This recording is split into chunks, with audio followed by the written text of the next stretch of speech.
శుభం బియాదు శ్రీ గురుభ్యో నమః.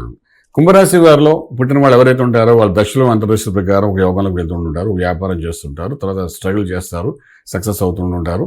ఈ సక్సెస్ అండ్ ఫెయిల్యూర్కి మధ్యలో ఒకసారి స్టాగ్నెంట్ అవుతుంటారు. అది టెంపరీగా పర్మనెంట్ తెలియదు.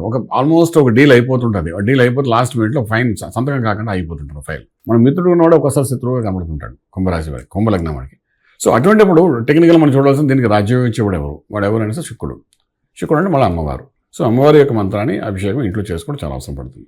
అది కొంచెం ఎనర్జీ, పాజిటివ్ ఎనర్జీ ఇస్తుంది. మీ పనులు ఆకుండా కంటిన్యూ అవ్వడానికి అవకాశం ఇస్తారు.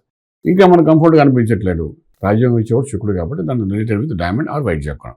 ఇమీడియట్ ఇన్స్టెంట్గా మీ ప్రాబ్లమ్ సాల్వ్ అవ్వంటే వైట్ జాకాన్ పెట్టుకున్నా కూడా యూ విల్ గెట్ సాల్వ్. ఉంగరం కింద చేసుకోవచ్చు, లేకపోతే పెండెంట్లో కూడా వేసుకోవచ్చు. వేసుకుని దానికి సంబంధించి మంత్రంగా చదివితే ఆ కేసు, ఆ ఇష్యూ, ఆ సిగ్నేచర్ అని దానికి ఏదైతే ఆగి ఉందో అది రిలీఫ్ అవ్వడం, మళ్ళీ మీ యొక్క రాజమార్గంలో రాజయోగ బంధం జరుగుతుంది. శుభం బియాదు.